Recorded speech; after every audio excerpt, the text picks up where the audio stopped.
नमस्कार दोस्तों। आज हम बहुपद चैप्टर के कुछ मोस्ट इम्पॉर्टेंट टॉपिक्स को समझने का प्रयास करेंगे, जिसमें सबसे पहला टॉपिक है बहुपद के गुणांक। तो बहुपद के गुणांक का मतलब क्या होता है कि किसी बहुपद के किसी पद के चर के गुणे में लिखी हुई संख्या बहुपद का गुणांक कहलाती है। आइए इसको एग्जाम्पल से समझने का प्रयास करते हैं। जैसे कि मैंने एक बहुपद लिया है -3x² YZ plus 4y² Z minus Z² Y/5। तो इस बहुपद में कितने पद हैं? तो 3 पद हैं। एक पद ये है और एक पद ये है और एक पद ये है। तो अगर हम कहें पहले पद में पहला पद, तो लिखेंगे पहला पद है -3x² YZ। अगर इसको थोड़ा विस्तार से लिखें तो क्या लिख सकते हैं? -3 गुणे x² गुणे y गुणे z। अब इस वाले पद में अगर हम पूछे x² का गुणांक क्या है, x² का गुणांक, तो x² का गुणांक परिभाषा में क्या बताया गया है? किसी बहुपद के किसी पद के चर के गुणे में, किसी पद, जैसे मैंने पहला पद लिया है, किसी पद के चर के गुणे में। अब चर कौन सा लिया मैंने? x है, तो इसके गुणे में जो कुछ लिखा होगा वो क्या कहलाएगा? इसका गुणांक कहलाएगा। तो अगर हम बात करें x² के गुणे में क्या लिखा है? -3 लिखा है, y लिखा है और z लिखा है। तो x² का गुणांक क्या हो जाएगा? -3 yz। उसी प्रकार इसी अगर पद में पूछा जाए y का गुणांक क्या होगा, y का गुणांक क्या होगा, तो हम कह सकते हैं कि y के गुणे में जो कुछ लिखा होगा वह y का गुणांक कहलाएगा। तो y के गुणे में z लिखा है, y के गुणे में x² लिखा है और y के गुणे में ही -3 लिखा है, अर्थात y का गुणांक क्या बन जाएगा? -3x² z। अगर इसी पद में पूछा जाए कि बताओ z का गुणांक क्या होगा, z का गुणांक, तो बात वही है, z के गुणे में जो कुछ लिखा होगा वह z का गुणांक कहलाएगा, अर्थात z के गुणे में -3 x² और y लिखा है, तो हम लिख सकते हैं z का गुणांक -3 x² y होगा। अब हम समझते हैं दूसरे पद में। तो दूसरा पद क्या दिया है? दूसरा पद दिया है 4y² z, वो भी किस चिन्ह का है? प्लस का। अगर हम इसको विस्तार से लिखना चाहें तो क्या लिख सकते हैं? 4 गुणे y² गुणे z। अगर इस पद में पूछा जाए कि बताओ y² का गुणांक क्या है, y² का गुणांक, तो y² के गुणे में क्या क्या लिखा है? 4 लिखा है और z लिखा है, तो लिख सकते हैं 4z। अगर इसमें पूछा जाए बताओ z का गुणांक क्या है, तो क्या लिख सकते हैं? z का गुणांक, तो z का गुणांक क्या हो जाएगा? 4y², क्योंकि 4 और y ही गुणे में लिखे हैं, तो 4y² हो जाएगा। अगर हम इसी प्रकार से तीसरे पद की बात करें तो तीसरे पद को थोड़ा समझ लेते हैं। तो तीसरा पद क्या दिया है? -z² y/5। अगर हम इसको थोड़ा विस्तार से लिखें तो क्या लिख सकते हैं? जहाँ पर ऊपर कोई संख्या ना लिखी हो तो वहाँ 1 माना जा सकता है, तो क्या लिख सकते हैं? -1/5 गुणे z² गुणे y। अब इसमें पूछा जाए बताओ z² का गुणांक क्या है, z² का गुणांक, तो z² का गुणांक क्या हो जाएगा? तो z² के गुणे में लिखी हुई संख्याएं सभी क्या कहलाएंगी? उसका गुणांक कहलाएंगी। तो z² के गुणे में क्या लिखा है? -1/5 और क्या लिखा है? y। तो z² का गुणांक क्या हो जाएगा? -1/5 y। इसी प्रकार इसमें पूछा जा सकता है बताओ y का गुणांक क्या है, y का गुणांक, तो y का गुणांक क्या बन जाएगा? तो y के गुणे में लिखा क्या है? -1/5 और z²। तो आशा करते हैं आपको समझ में आ चुका होगा कि अगर कोई बहुपद दिया है तो उसमें अगर गुणांक ढूंढना है तो कैसे ढूंढेंगे? चलिए एक छोटा सा एग्जाम्पल और लेते हैं और उसमें समझने का प्रयास करते हैं। एग्जाम्पल है 4x⁻7 -3/4x⁻5 plus x⁻3/3 minus x² 2 plus 7। तो अगर हम कहें इस बहुपद में कितने पद हैं तो गिन लेते हैं। एक पद ये है, एक पद ये है, एक पद ये है, और एक पद ये है, और एक पद ये है। तो कितने पद हुए? 1 2 3 4 5 पद हुए। अगर मैं बात करूं पहले पद की तो पहला पद क्या है? 4x⁻7। 4x⁻7 में x⁻7 का गुणांक क्या हो जाएगा? गुणांक तो x⁻7 के गुणे में क्या लिखा है? 4 लिखा है, तो अर्थात इसका गुणांक क्या हो जाएगा? 4।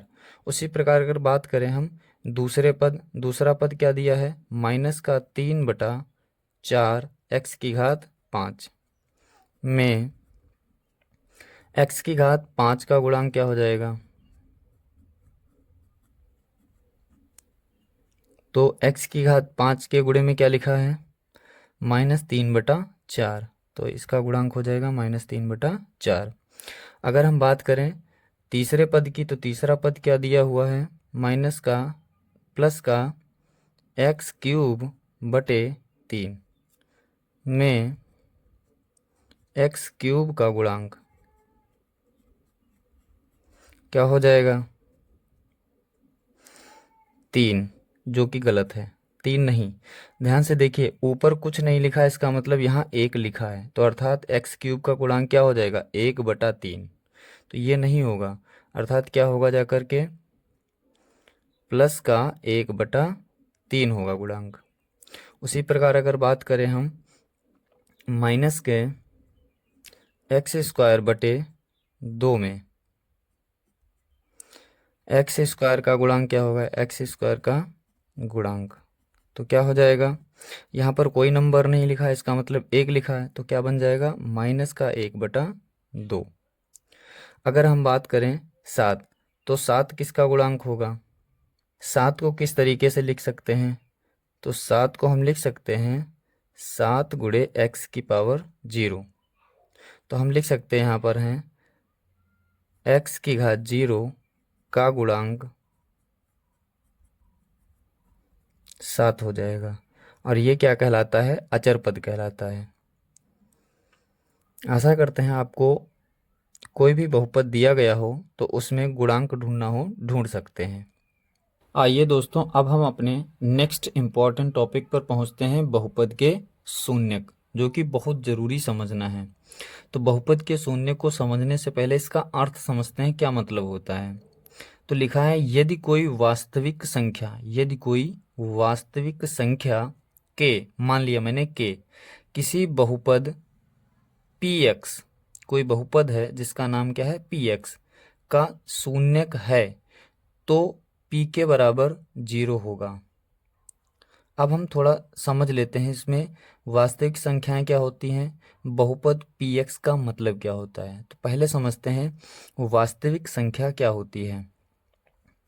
वास्तविक संख्याएं, तो वास्तविक संख्याएं कौन सी होती हैं? तो वास्तविक संख्याएं जो आपने अभी तक पढ़ी हैं, जैसे कि परिमेय संख्या, अपरिमेय संख्या, ये सभी के सभी वास्तविक संख्याएं हैं। आपने पढ़ा होगा प्राकृतिक संख्या, पढ़ा होगा पूर्ण संख्याएं, ये सब के सब क्या होती हैं? वास्तविक संख्याएं होती हैं। हम लिख सकते हैं सभी प्रकार की परिमेय तथा अपरिमेय संख्याएं क्या कहलाती हैं? वास्तविक संख्याएं होती हैं। तो सभी प्रकार की परिमेय संख्याएं, तो परिमेय संख्याएं कौन कौन सी होती हैं? जैसे प्राकृतिक संख्या, पूर्ण संख्या, पूर्णांक, ये सभी के सभी क्या होते हैं? परिमेय संख्याएं होती हैं। और अपरिमेय संख्याएं कौन सी होती हैं? जैसे √2, √3, ये सब के सब क्या होती हैं? अपरिमेय संख्याएं। लेकिन इन सबको मिला दिया जाए और पूछा जाए क्या यह वास्तविक संख्याएं, तो बिल्कुल यह वास्तविक संख्याएं होंगी। अब हम समझते हैं कि किसी बहुपद px का मतलब क्या है, तो इसको समझ लीजिए, बहुत ज़रूरी है। बहुपद पी एक्स। इसका मतलब होता है कि ये किसी बहुपद का नाम दिया है और यह एक सूचना और देता है कि उस बहुपद में चर क्या है, चर एक्स है। अगर यहाँ y लिखा होगा तो उस बहुपद में चर y होगा और y को छोड़कर जितनी भी चीज़ें होंगी वो सब के सब क्या होंगी, अचर होंगी। जैसे यहाँ पर x लिखा है तो x को छोड़कर अन्य चीज़ें अचर हो जाएंगी और x क्या होगा, चर होगा। तो यह बताता है कि उसमें चर क्या है और अचर क्या है। तो हम एक एग्जाम्पल से समझते हैं कि बहुपद के शून्यक किसी बहुपद का शून्यक है अथवा नहीं है। तो एक बार अर्थ को पुनः फिर समझ लेते हैं। लिखा है यदि कोई वास्तविक संख्या 1 2 3 4 5 0.5 0.6 √2 √10 कोई भी संख्या, यदि कोई वास्तविक संख्या किसी बहुपद पी एक्स का शून्यक है तो पक्का है कि p के बराबर क्या हो जाएगा, 0। एग्जाम्पल से समझेंगे बेहतर समझ में आ जाएगा। जैसा कि मैंने एक एग्जाम्पल लिया है कि क्या वास्तविक संख्याएं 1 2 तथा 3 बहुपद पी वाई बराबर y² - 4y + 4 के शून्यक हैं। अब समझो यहाँ पर क्या लिखा है, पी वाई। तो इसका मतलब क्या है कि जो कोई बहुपद दिया होगा, जैसे दिया है y² - 4y + 4 में y क्या होगा, एक चर संख्या होगी। मैंने चर और अचर फर्स्ट लेक्चर में आपको बेहतर तरीके से समझा दिया था। तो y क्या होगी, चर होगी और y को छोड़कर अन्य जितनी चीज़ें होंगी वो सब के सब क्या होंगी, अचर होंगी। तो समझते हैं कि क्या वास्तविक संख्याएं 1 2 तथा 3 इस बहुपद के शून्यक हैं अथवा नहीं। तो देखें कैसे हल करते हैं। तो क्या दिया है, दिया गया बहुपद पी वाई बराबर क्या दिया है, y² - 4y + 4। अब समझो हम क्या करेंगे, y की जगह 1 रखेंगे। जैसे यहाँ पर क्या बताया गया था, वास्तविक संख्या k, तो यहाँ पर पी एक्स दिया था तो x की जगह क्या रखा गया है, k। अगर पी के का मान 0 आ जाता है तो वह उसका शून्यक होगा। अर्थात हम अगर y की जगह 1 रखेंगे और बहुपद का मान 0 आ जाएगा तो 1 दिए हुए बहुपद का शून्यक होगा, और अगर 0 नहीं आता है तो वह बहुपद का शून्यक नहीं होगा। चलिए हल करते हैं और देखते हैं। तो जैसे मैंने p y की जगह क्या लिया, 1। आगे हल करते हैं, y की जगह 1 लेना है, स्क्वायर - 4 गुणे y की जगह 1 + 4। हल करेंगे तो 1 का स्क्वायर 1 होता है, -4 × 4 + 4। अगर हम इसको सॉल्व करेंगे तो क्या आएगा, +4 +1 तो कितना हो जाएगा, +5 -4। अगर सॉल्व करेंगे आगे तो क्या आएगा, 1। तो हमने देखा कि P1 का मान कितना आया, 1, जो क्या 0 के बराबर है, नहीं है। तो यहाँ पर क्या बताया गया है परिभाषा में, यदि वास्तविक संख्या का मान रखने पर बहुपद का मान 0 आ जाए तो वह उसका शून्यक होगा, अन्यथा नहीं होगा। यहाँ पर मैंने वास्तविक संख्या 1 रखी और देखा तो आया कितना, 1, जो कि 0 नहीं आया। अतः हम क्या कह सकते हैं, अतः वास्तविक संख्या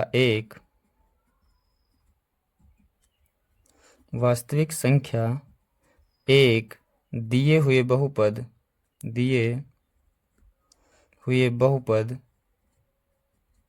कौन सा बहुपद दिया, क्या नाम है, पी वाई का शून्यक है या नहीं है, नहीं है। अब हम समझेंगे कि यदि हम y की जगह 2 लें, अर्थात वास्तविक संख्या 2 लें, तो क्या यह बहुपद का शून्यक होगा या नहीं होगा। हल कर देखते हैं हम। y बराबर 2 लेने पर तो बहुपद क्या दिया था, पी वाई बराबर y² - 4y + 4। अर्थात हम y की जगह कितना लेंगे, 2 बराबर 2 का स्क्वायर -4 गुणे 2 + 4। हल करेंगे तो p 2 का स्क्वायर करेंगे तो कितना आएगा, 4 -4 दूना 8 + 4। आगे सॉल्व करेंगे तो +4 + 4 कितना हो जाएगा, +8 माइनस का 8, तो प्लस का 8 माइनस का 8 कितना आएगा 0। तो हमने देखा कि P2 का मान कितना आ गया 0। तो यहाँ पर वास्तविक संख्या 2 का मान रखने पर मान कितना आया बहुपद का 0। जैसा कि परिभाषा में कहता है कि अगर कोई वास्तविक संख्या के मान रखा जाए और बहुपद का मान 0 आ जाए तो फिर यह बहुपद का शून्यक होगा। तो हम लिख सकते हैं अतः वास्तविक संख्या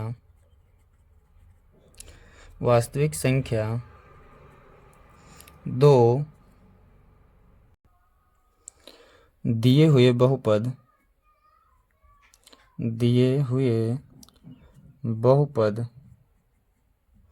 py का एक शून्यक है। अब हम समझेंगे एक तीसरी वास्तविक संख्या जो कि कितनी है 3। क्या लिखेंगे y बराबर 3 लेने पर। अगर हम y बराबर 3 लें तो बहुपद का मान कितना आता है हल कर चेक करते हैं। तो बहुपद क्या दिया था py बराबर y² माइनस का 4y प्लस का 4। तो y की जगह कितना रखेंगे 3 रखेंगे। तो y की जगह 3 रखते हैं। 3 बराबर 3 का स्क्वायर कितना आ जाएगा माइनस 4 गुणे 3 प्लस 4।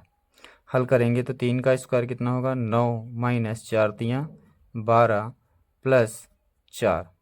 आगे सॉल्व करेंगे तो प्लस का 9 प्लस का 4 तो कितना हो जाएगा 13 प्लस का माइनस का 12। तो अगर हम इसे हल करें तो 13 प्लस का माइनस का 12 तो कितना आ जाएगा 1 प्लस का। तो अतः मिला क्या मुझे P3 का मान 1 आया जो कि क्या 0 के बराबर है नहीं है। तो अतः हम लिख सकते हैं कि वास्तविक संख्या 3 दिए हुए बहुपद कौन सा है py का शून्यक नहीं है। आशा करते हैं आपको समझ में आ चुका होगा कि अगर कोई वास्तविक संख्या दी गई है और आपसे पूछा गया है कि यह किसी बहुपद का शून्यक है या नहीं है तो चेक करने का तरीका क्या होता है उसमें उस वास्तविक संख्या का मान रख दीजिए। अगर बहुपद का मान 0 आ जाता है तो वह उसका शून्यक होगा, नहीं तो नहीं होगा।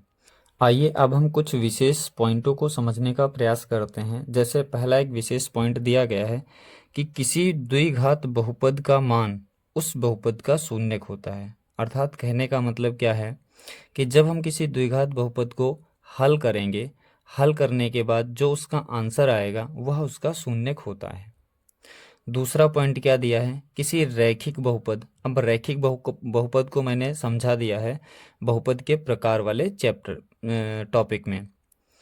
तो रैखिक बहुपद में अधिकतम शून्यकों की संख्या कितनी होती है 1 होती है।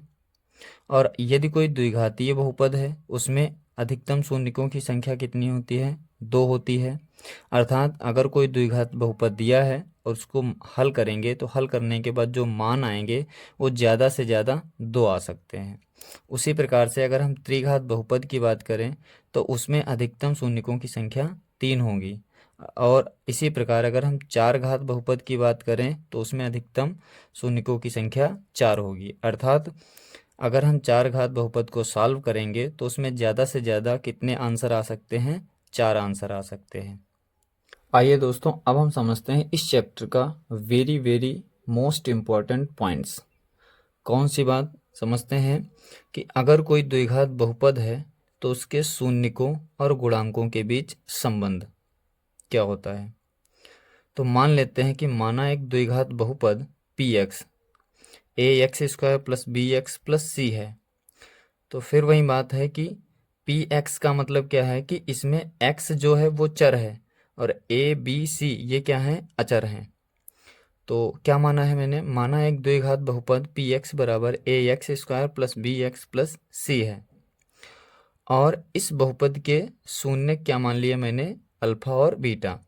शून्यक को मैंने समझा दिया है। शून्यक का मतलब होता है अगर कोई द्विघात बहुपद है उसका जो मान आता है वो उसका शून्यक होता है।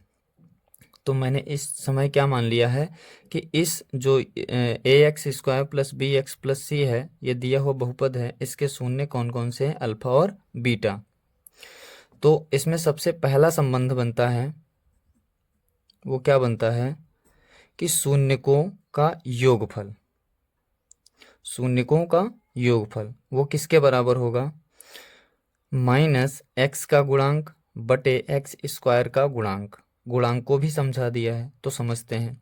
तो शून्यकों का योगफल, तो शून्य क्या माने मैंने, अल्फा और बीटा, अल्फा प्लस बीटा कर दिया, बराबर। फिर x का गुणांक, तो x यहाँ पर क्या दिया, ये x², ये x, तो x का गुणांक कितना है, b है, तो यहाँ पर क्या लिख दिया मैंने, b। माइनस पहले से था इसलिए पहले से माइनस लिखा है। फिर लिखा है x² का गुणांक, तो x² का गुणांक क्या है, a है, तो बटे a लिख दिया। तो ये जो सूत्र बना जा करके ये मोस्ट इम्पॉर्टेंट है, इसे याद रखना है कि शून्यकों का योगफल क्या होता है, -x का गुणांक बटे x² का गुणांक। ये पहला संबंध हो गया, किसके किसके बीच, शून्यकों और उनके गुणांकों के बीच। अब हम दूसरे संबंध की बात करते हैं। दूसरा संबंध क्या है, शून्यकों का गुणनफल। पहला संबंध था शून्यकों का योगफल, तो उसमें क्या किया था मैंने, प्लस कर दिया था। अब यहाँ पर दूसरा संबंध कौन सा है, शून्यकों का गुणनफल। तो शून्यकों का गुणनफल मतलब उनके बीच में गुणा। तो शून्यकों का गुणनफल क्या होता है, अचर पद बटे x² का गुणांक। तो शून्य क्या माने मैंने, अल्फा और बीटा, तो क्या बन जाएगा, अल्फा इंटू बीटा बराबर अचर पद क्या हो जाएगा, अचर पद क्या होगा, बहुपद का, तो वो क्या होगा c, और बटे x² का गुणांक क्या था, a था। अर्थात ये दूसरा संबंध बना जा करके। तो ये हुआ जा करके द्विघातीय बहुपद के शून्यकों और गुणांकों के बीच संबंध।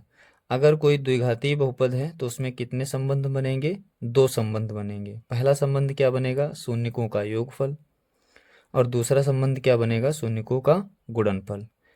हम समझते हैं यदि कोई त्रिघात बहुपद दिया है तो उसके शून्यकों और गुणांकों के बीच क्या संबंध होगा। तो मान लिया मैंने कि एक कोई त्रिघात बहुपद px बराबर ax³ plus bx² plus cx plus d है। इसमें क्या लिखा है, px। x का मतलब क्या है कि यहाँ पर जितने x दिए हैं वो चर हैं, बाकी क्या है, अचर है। तो a भी अचर है, b भी अचर है, c भी अचर है और d भी अचर है। तो इसमें माना क्या है, इस बहुपद के शून्यक भी क्या मान लिए, अल्फा बीटा और गामा। इनके नाम याद रखते हैं, इसे अल्फा बोला जाता है, इसे बीटा बोला जाता है, इसे गामा बोला जाता है। तो हम पहले संबंध की बात करते हैं, शून्यकों का योगफल। तो शून्यकों का योगफल अर्थात क्या लिखेंगे, alpha plus beta plus gamma क्या होता है, -x² का गुणांक बटे x³ का गुणांक। तो माइनस लिख दिया है। अब x² का गुणांक क्या है, तो देखो x² ये दिया है और इसके गुणे में क्या लिखा है, b लिखा है, तो x² का गुणांक क्या हो जाएगा, b। तो -b बटे x³ का गुणांक क्या है, x³ का गुणांक a है, तो बटे a। तो ये संबंध भी आपको याद रखना है। ये संबंध तब काम आएगा जब कोई त्रिघात बहुपद होगा, और द्विघात बहुपद के लिए पहले बता दिया गया है। अब हम इसमें एक और संबंध होता है उसकी भी चर्चा करते हैं, वो होता है शून्यकों का गुणनफल। तो हम समझते हैं शून्यकों का गुणनफल। तो शून्यकों का गुणनफल बराबर क्या होगा, माइनस अचर पद बटे x³ का गुणांक। तो शून्यकों का गुणनफल लिखने के लिए क्या करेंगे, हम सभी शून्यकों की गुणा कर देंगे, अर्थात क्या लिखेंगे, अल्फा गुणे बीटा गुणे गामा, माइनस अचर पद क्या दिया है, अचर पद देखो, अचर पद ये चर, ये भी चर पद है, ये भी चर पद है, लेकिन इसमें किसी प्रकार का चर नहीं दिया है, इसका मतलब ये क्या कहलाएगा, अचर पद कहलाएगा। तो अचर पद क्या आएगा, डी आएगा, और x³ का गुणांक क्या होगा, a होगा। अतः सूत्र को कुछ इस प्रकार से लिखेंगे, alpha into beta into gamma बराबर -d अचर पद है बटे a x³ का गुणांक है। इसको भी आपको याद रखना है। एक और संबंध बनता है, क्योंकि यहाँ पर ये त्रिघात बहुपद है इसलिए इसमें 3 संबंध बनेंगे। द्विघात बहुपद में 2 संबंध बनते हैं और त्रिघात बहुपद में 3 संबंध बनते हैं। तो तीसरा संबंध क्या है उसको भी समझ लेते हैं। आइए अब हम तीसरे संबंध को समझते हैं। तो तीसरा संबंध क्या होता है? दो शून्यकों को एक साथ लेकर उनके गुणनफलों का योगफल। कोई दो शून्यकों को एक साथ लेकर उनके गुणनफलों का योगफल किसके बराबर होता है? x का गुणांक बटे x क्यूब का गुणांक।